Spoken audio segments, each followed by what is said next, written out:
तर पहा सकाळ सकाळ आमची मॉर्निंग. तर पहा सकाळचं वाजले 7. तर चला सत्स आहे मित्रांनो, मी अर्चना अलबर, एक शेतकरी कन्या. तर पहा आता सकाळच्या पारी आम्ही शेतात चालू आहे 7 वाजताच. मी 5 वाजताच उठले होते आणि सगळं आवरले. म्हणजे दीदीला पण नेऊन देवदर्शनला सोडले, डबा पण केला. तर पहा आता इथं मी आले खुरपे घ्यायला 2 खुरपे घ्यायला. तर आपल्याला काय काम करायचं मी तुम्हाला पुढं व्हिडिओमध्ये सांगते. तर पहा मी माझ्या मम्मीला पण घेऊन आले. का घेऊन आले ते पण मी तुम्हाला पुढे गेल्यावर सांगते. तर चला सगळ्यांना सकाळ सकाळ सत्साहेब. तर चला चल रे.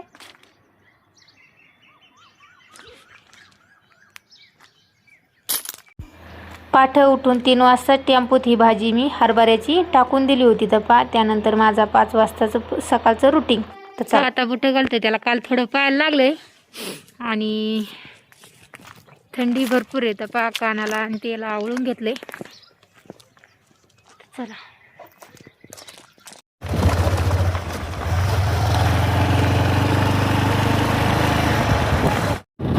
घरापासून आमची शेती 3 किलोमीटरच्या अंतरावर आहे. तर पहा त्या अगोदर आम्हाला तळं लागतं. तर पहा इथं मोटर चालू करायला मी तळ्यावरती गेले होते. तर पहा मग इतकी धावपळ सकाळच्या पारी.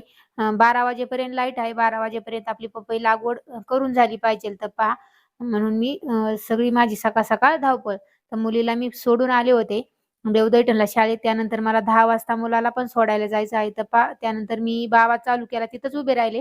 बाबाला 1 मिनिट चालू करायला लागतो. तर पहा बाबांनी मोटर चालू करून दिलं आणि मी वरती आले. मम्मीला तिकडं सोडलं होतं, तिला म्हणलं इथं थांब, मी तर मोटर चालू करून येते. तर पहा मोटर चालू करून आले. तर गाडी फिरवली.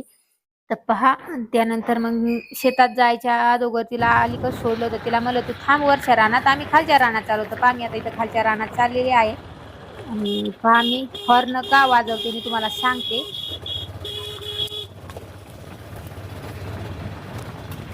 तर मागल्या वर्षी 2 एकर पपई लावली होती ना, त्या टायमाला इथं बाया घेऊन चालले होते. त्या टायमाला ह्या ऊसातून बिबट्या असा बाहेर वरती चालला होता. त्यामुळं हॉर्न देत आहे. हॉर्न दिल्यावरती बिबट्या यायचं नाही असं मला वाटतं. तर पहा मग खालच्या शेतात चालले. शेती आमच्या एका जागेवर नाही, सगळी शेती अलग अलग आहे. इथं 1.25 एकर आहे. वरती 1000 फुटाच्या अंतरावरती एकरभर आहे. आणि इथून परत वरती गेल्याच्या नंतर आम्हाला शेती परत 3 एकर आहे. म्हणजे सगळी शेती 3 ठिकाणी आहे, एक ठिकाणी नाही. आम्हाला 5.25 एकर शेती आहे. तर पहा खालच्या शेतात आल्याच्या नंतर मी इथं 22 कॉक आहे, सगळे फिरून देत आहे. इथं मग लादोर कॉक फिरून दिल्याच्या नंतर इथं रान थोडं भिजन, मग आपल्याला पपई लावायला जमन. तर पहा इथं सगळे मी कॉक फिरून देत आहे. त्यानंतर वरती आले.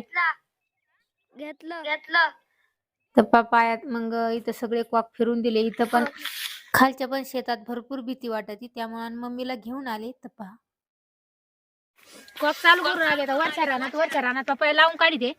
तर पहा लय कुसाळ लागले.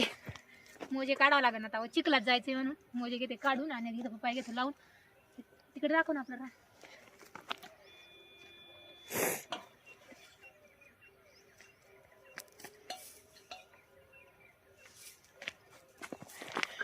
तापा सकाळच्या पारी भरपूर थंडी लागती, पाणी पण भरपूर आहे, त्यामुळे इथे भरपूर थंडी आहे. तर पहा त्यानंतर आम्ही चाललो शेतात. आणि शेतात लागवड करायची म्हणजे आपल्याला अगोदर रोप उपटावं लागेल. आणि आदल्या दिवशी आम्ही मुलांनी आणि मी इथं वरच्या शेतात आम्हाला भीती वाटत नाही. इथं थोडंसं बरं वाटतंय, पण खालच्या शेतात लई खाली वाटतंय, तिथं मग भीती वाटते. तिला म्हणलं ये खालचं शेत पण आणि वरचं शेत लावून होईल. तर पहा आम्ही इथं पपई लावत होतो. इथं निम्म शेत आदल्या दिवशी लावलं होतं, निम्म इथं राहिलं होतं. मग हे 9 वाजेपर्यंत लागवड केली. त्यानंतर मी घरी गेले, मुलाला सोडून आले. आता घरी आले, मुलाला परत शाळेत सोडायचंय. माझ्या मम्मीला शेतातच सोडून आले. तर पहा तिला हरभऱ्याची भाजी खुड म्हणलं तवर आणि तिला तिथंच सोडून आले आणि मी आले घरी. पहा आता मुलाला परत देवदैठला नेऊन सोडून येते आणि परत मला शेतात जाऊन परत दुसरं रान पण लावायचं आहे पपई. आता वरचं रान झाले लावून एकरभराचं, आता एकरभराचं परत खालचं तर सुरू करायची. चला आता मी याला सोडून येते. आता वाजले 10:30 आणि 12 वाजेपर्यंत लाईट आहे. तर चला चल रे दादा चल. सॉक्स आणले का? तर बा त्याचं आता आवरले.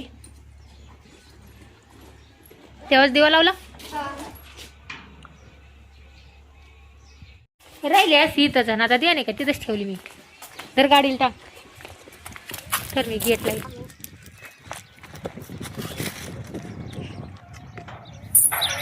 तर लय भरपूर दिवस झालं गाडीत पण पेट्रोल आहे का नाही. तर पहा मग गाडीत मी पेट्रोल चेक करत होते.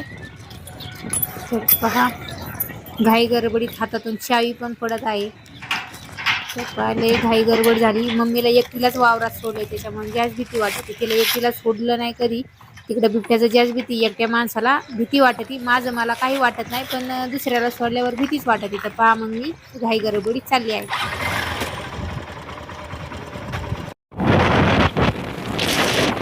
दादाला सोडून मी आले शेतात. तर पहा तिथं माझी मम्मी भाजी खुडीत होती आणि मी लई गाई आले. इकडं बिबट्याची भीती आहे, त्याच्यामुळे तिला एकटीला सोडलं होतं आज. माझं कसं मला काय वाटत नाही, पण दुसऱ्याला सोडल्याची आज भीती वाटत. गाई पेट्रोल टाकलं आणि लवकर आले. तर पाहता ती इथे आता खालच्या रानात जायचं आहे. हे वरचं रान सांदून झालंय पपया आणि आता खालच्या रानात जायचं आहे. तर चला आता. तर बा तिला सोडलंय खाली आता आणि इकडं वर चालले. वरती ना आमचं इकडे शेती, तिथं पाणी पण लावलं होतं. आता तिकडं चालले. तर भरपूर सकाळ सकाळ इतकी धावपळ त्याचं मापच नाही. जेवढी धावपळ करीन ना तेवढी कमीच पडती. पहा तर चालली इकडून. तर उसात भीती वाटते. तर पहा आता इथं वाजलेले आहे 1 आणि पपया लागवड सगळी इथं खालचं पण एकरभर लावून झालं आणि वरचं पण एकरभर लावून झालं, म्हणजे 2 एकर पपई लागवड करून झाली. तर पहा आता मी निवांत झाले, टेन्शन नाही. पण आता हे वरच्या शेतात आहे ना, जिथं आता पाणी दिले ना तिथं पण भरणं पण चाललंय. तिथं बारकाल्या पपयाचे रोप अजून उगत आहे. हेच पपयाचे रोप भरपूर उगलेले आहे. म्हणजे आम्ही त्या टायमाला 8-8, 9-9 बिया लावल्या होत्या ना, त्याच आता आम्हाला सांधायचं काम चाललंय. तर पहा मग आता इथं मी पपयाची रोपं उपटून वरती पण लागवड करायची आहे.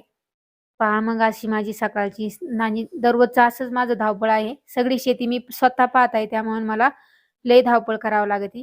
तर पहा मस्त लागवड करून झाली आता. तर पहा आता घरी जायचं आहे. फौजी साहेब म्हणले तुझ्या मम्मीला का घेऊन ये. तर पहा इथं आम्हाला खालच्या शेतात जास्त भीती वाटते बिबट्याची आणि सकाळ सकाळ बिबट्याचं जास्त भीती वाटते. त्यामुळे म्हणले फौजी साहेब म्हणले तुझ्या मम्मीला घेऊन ये. तर पहा तुझी मम्मी तुला जोडीदार राहील. दुपारच्या पारी घरी आलो, जेवण बिवण केलं. तिला मसाला करायचा होता, मग तिला मसाला केला आणि त्यानंतर आम्ही परत शेतात गेलो आणि थोडी भाजी काढली संध्याकाळी 5:30-6 वाजेपर्यंत. परत तिला मला घरी पण नेऊन सोडायचं होतं.